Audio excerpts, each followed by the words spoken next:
Hi అండి. నేను మీ కిరణ్. అందరూ ఎలా ఉన్నారు? నా హెల్త్ అయితే కొంచెం బెటర్.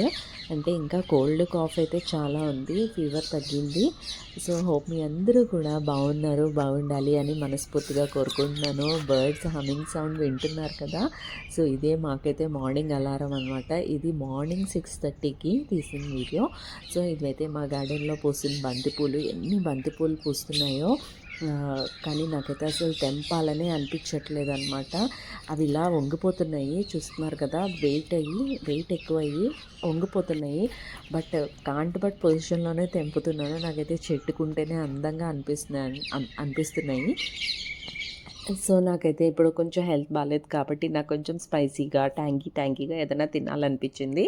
సో అందుకని చెప్పి చికెన్ 65తో దమ్ బిర్యానీ చేశాను. సో నాతో పాటు మీరందరూ కూడా తప్పకుండా ట్రై చేసి టేస్ట్ చూడండి. సో నేనైతే దీనికోసం చికెన్ తీసుకున్నాను. ఇందులో బోన్లెస్ అనే కాదు, బోన్తో కూడిన చికెన్ కూడా ఉంది.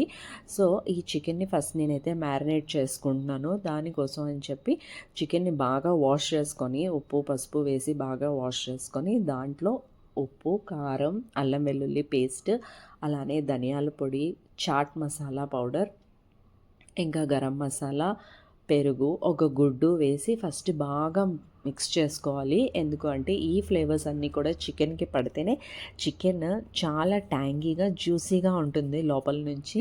అలానే తప్పకుండా నిమ్మరసం వేసుకోండి. దానివల్ల చాలా చాలా బాగుంటుంది టేస్ట్ అయితే.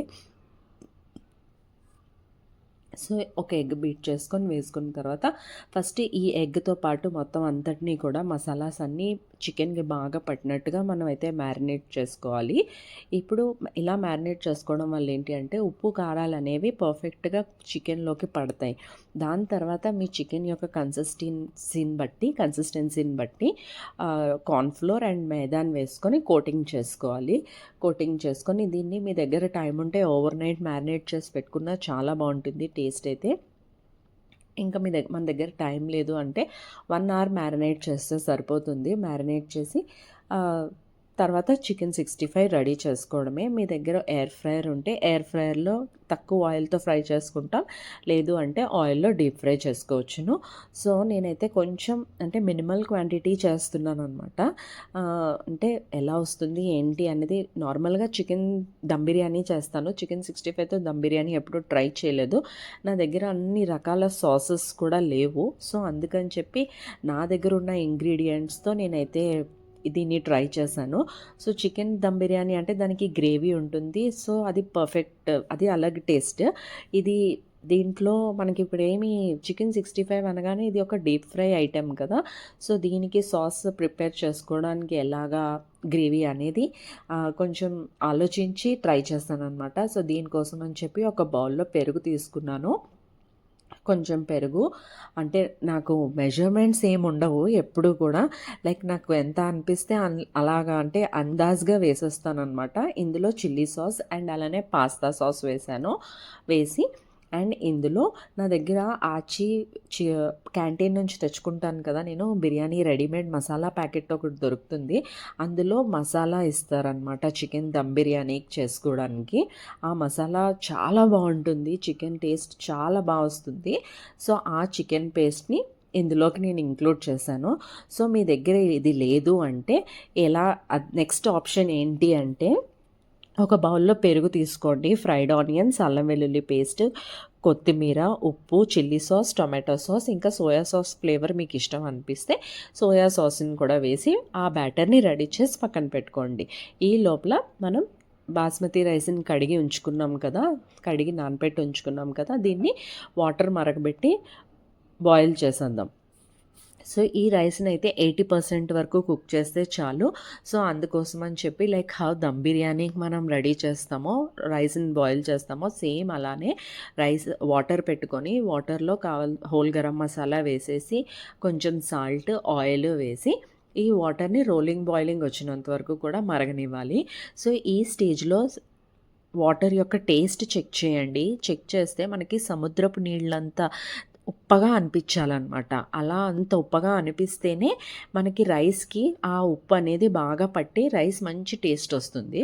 సో ఉప్పు సరిపోకపోతే ఈ స్టేజ్లోనే ఉప్పు వేసేసి వాటర్ బాయిలింగ్ అవుతున్నప్పుడే మనం ఏవైతే కడిగి నానబెట్టి ఉంచుకున్నామో ఆ రైస్‌ని ఇందులోకి యాడ్ చేసేయాలి. నిమ్మ చెక్క ఎందుకు వేసాను అంటే ఆ టేస్ట్ చాలా బావుంటుంది. అండ్ అలానే రైస్ కూడా పొడి పొడిగా వస్తుంది. వన్స్ రైస్ వేసిన తర్వాత కూడా ఒక చెక్క నిమ్మరసాన్ని పిండండి. దానివల్ల రైస్ చాలా టేస్ట్ బావుంటుంది. చెప్తే నమ్మరు. రైస్‌కి ఈ మసాలాస్ అన్నీ కూడా చాలా బాగా పడతాయన్నమాట. పర్ఫెక్ట్‌గా ఉంటుంది రైస్ అనేది కూడా చాలా బాగా కుక్ అవుతుంది. సో, ఈ రైస్‌ని మనం 80% కుక్ చేసుకోవాలి. నేనైతే రైస్‌ని సెపరేట్‌గా నేను జాలీలోకి తీయను. నేను అన్నం గంజి వార్చినట్టుగా అన్నాన్ని వార్చేస్తాను. సో దట్ ఈ మసాలాస్ ఏవైతే మనం వేసామో అవన్నీ కూడా రైస్‌లోనే ఉంటాయి. అందుకని కొత్తిమీర కూడా ఇప్పుడే కట్ చేసి వేసేస్తున్నాను. సో, అండ్ ఈ రైస్ కుక్ అయ్యే లోపల నేను ఎయిర్ ఫ్రైయర్‌లో చికెన్ ఏదైతే మనం మ్యారినేట్ చేసి ఉంచుకున్నామో ఆ మ్యారినేటెడ్ చికెన్‌ని ఇందులో ప్లేస్ చేస్తున్నాను. సో దట్ ఒక పక్క రైస్ అవుతూ ఉండగానే ప్యారలల్‌గా చికెన్ ఎయిర్ ఫ్రైయర్‌లో ఫ్రై అయిపోతుంది. నేను హాఫ్ ఆఫ్ ద అమౌంట్ చికెన్‌ని ఎయిర్ ఫ్రైయర్‌లో ఫ్రై చేశాను. అండ్ కొన్ని డీప్ ఫ్రై కూడా చేశాను. బట్ నాకు సడెన్‌గా కాల్ రావడం వల్ల నేను ఆ వీడియో క్లిప్ తీయడం మర్చిపోయాను. సారీ. అంటే ఎయిర్ ఫ్రైయర్‌లో పీసెస్‌కి అండ్ అలానే చికెన్ 65 పీసెస్‌కి డిఫరెన్స్ చూపిద్దాం అనుకున్నాను. But I'm so sorry. ఎందుకు అంటే అది ఫోన్ రావడం వల్ల నేను ఆ మాటల్లో పడి మర్చిపోయాను ఆ క్లిప్పింగ్ తీయడం. I'm so sorry. అండ్ ఇప్పుడైతే మనం దమ్ చేసుకోవడానికి నేను తపాలు పెట్టేసుకొని ఇందులో నూనె అండ్ అలానే నెయ్యి వేసుకొని ఉల్లిపాయలు బాగా వేయించుకుంటున్నాను. ఉల్లిపాయలు సన్నంగా కట్ చేసుకొని వేయించేసుకొని అలానే మీ కారంకి తగినట్టుగా పచ్చిమిర్చి వేసుకోండి. వేసుకొని ఇవి కొంచెం బాగా ఫ్రై అయిన తర్వాత మనం ఏదైతే పెరుగు మిక్స్చర్ రెడీ చేసి పెట్టుకున్నాం కదా, మనకి ఇప్పుడు చికెన్ 65 అంటే గ్రేవీ ఏం ఉండదు. సో అందుకని చెప్పి మెయిన్గా ఈ ఈ పెరుగు మిక్స్చర్ని రెడీ చేసి పెట్టుకుంటాం అనమాట. సో దీన్ని ఇందులోకి ఇంక్లూడ్ చేసేయాలి. వేసుకొని బాగా కలుపుకోవాలి. ఒక సెకండ్ 1 ఆర్ 2, 3 సెకండ్స్ ఇలా కలుపుకున్న తర్వాత మనం ఆల్రెడీ ఫ్రై చేసి పెట్టుకుంటున్నాం కదా చికెన్ని, ఆ చికెన్ని తెచ్చి ఇందులోకి వేసేయాలన్నమాట. అదిగో నేను చెప్పాను కదా కొన్ని ఫ్రై చేశానని, ఇవే ఆయిల్‌లో ఫ్రై చేసినవి కూడా తెచ్చి పెట్టేశాను ఇందులోకి. సో, చికెన్ అయితే మీరు చెప్తే నమ్మరు, బయట నుంచి క్రిస్పీగా, లోపల నుంచి సాఫ్ట్‌గా, ఫ్లేవర్స్ అన్నీ బాగా పట్టి సూపర్ యమ్మీగా కుదిరింది. నాకైతే మా పిల్లలకి కూడా చాలా బాగా నచ్చింది. ఎంత బావుందో టేస్ట్ అయితే. పిల్లలు ముఖ్యంగా ఎంజాయ్ చేస్తారు ఇలాంటి ఆహ్, చికెన్ 65 బిర్యానీస్ లాంటివి. నాకు ఆ రోజు అనిపించింది నార్మల్ బిర్యానీస్ కన్నా పిల్లలు ఇలాంటి చికెన్ 65 బిర్యానీ బాగా ఇష్టపడ్డారు అని చెప్పి. సో, ఇందులోనే కొత్తిమీరని కట్ చేసి వేసేసుకొని ఇప్పుడైతే మనం ఆల్రెడీ నేను అన్నం వార్చి ఉంచుకుంటానని చెప్పాను కదా, ఆ రైస్‌ని తీసుకొచ్చి దీని మీద లేయర్స్‌గా వేసేయడమే.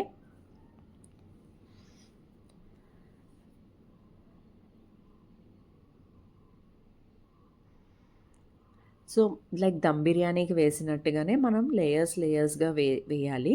లేయర్స్‌గా వేస్ వేసేసి తర్వాత ఇంకా కొంచెం చికెన్ ఫ్రై చేసి ఉంచుకున్న పీసెస్ అయితే ఉన్నాయి. సో, అవి కూడా పైన ఇంకొక లేయర్‌గా వేసి గెంజి వారుస్తున్నప్పుడు వచ్చిన ఆ వాటర్‌ని కూడా కొంచెం మనం పెరుగు మిక్స్చర్ కలుపుకున్నాం కదా! వాటర్ ఆ బౌల్‌లో కొంచెం వేసేసి పైనుంచి అలా ఒక లేయర్‌లా వేసేస్తాం అనమాట. నేనైతే ఇక్కడ ఎలాంటి ఆర్టిఫిషియల్ కలర్స్ వాడలేదు. మా ఇంట్లో అసలు ఫుడ్ కలర్స్ అనే ఆప్షనే ఉండదు. నేను అసలు ఎప్పుడు కూడా ఫుడ్ కలర్స్ అనేవి వాడను. దానికి అదర్ ఆల్టర్‌నేట్ చూసుకుంటాను తప్ప, లైక్ అంటే న్యాచురల్‌గా ఏం వేస్తే కలర్ వస్తుంది అన్నది చూసుకుంటాను. లేదంటే అసలు కంపల్సరీ కాదు ఫుడ్ కలర్ ఉండాలి అని చెప్పి. మాకైతే అసలు ఇష్టం ఉండదు ఫుడ్ కలర్స్ ప్రిఫర్ చేయడం. నాకు ప్రిఫర్ చేయడం ఇష్టం ఉండదు. సో, ఇలా మిగిలిన చికెన్ పీసెస్‌ని కూడా వేసేసుకొని కొత్తిమీరని కూడా వేసేసుకొని పైనుంచి నేను చెప్పాను కదా, ఆ బౌల్‌లో ఉండే కొంచెం ఆ గంజి నీళ్ళని ఆ బౌల్‌లో వేసి, ఆ వాటర్‌నే మళ్ళీ వేశాను దీని పైనుంచి. సో, అంతే ఒక 10 మినిట్స్ హై ఫ్లేమ్‌లో కుక్ చేసుకుందాం. 10 మినిట్స్ హై ఫ్లేమ్‌లో పెట్టి తర్వాత స్టవ్ ఆఫ్ చేసేస్తే చికెన్ దమ్ బిర్యానీ చాలా అంటే చాలా టేస్టీ అండ్ అద్భుతంగా ఉంది. అండ్ మధ్యలో ఒకసారి చెక్ చేసుకోండి. చాక్ పెట్టి చెక్ చేస్తే నాకు ఎలాంటి తేమ తగలలేదు. సో, అంటే పర్ఫెక్ట్‌గా కుక్ అయిపోయినట్టనమాట. సో, ఎటువంటి తేమ లేదు. రైస్ అయితే పొడిగా వచ్చింది. చికెన్ చాలా బాగా సాఫ్ట్‌గా కుక్ అయ్యి, ఫ్లేవర్స్ అన్నీ బాగా పట్టి చాలా అంటే చాలా బావుంది. తప్పకుండా ట్రై చేయాల్సిన మెనూ ఇది. ఎప్పుడైనా అంటే లైక్ లేజీ టైమ్స్‌లో ఇలాంటివి కూడా చేసుకొని తినొచ్చు అని అనిపించింది. ఒంట్లో బాలేనప్పుడు గూడా. చాలా బావుంది. స్పైసీ అంత ఓవర్ స్పైసీగా లేదు. టేస్టీగా చాలా బావుంది. స్పైసీ అండ్ తప్పకుండా ట్రై చేయాల్సిన మెనూ. రైస్ కూడా పొడి పొడిగా వచ్చింది. ఫ్లేవర్స్ అన్నీ చాలా బావున్నాయి. సో, హోప్ మీ అందరూ కూడా ఈ వీడియో నచ్చిందని అనుకుంటున్నాను. రెసిపీ గనుక ట్రై చేస్తే నాకు డీఎం చేయండి.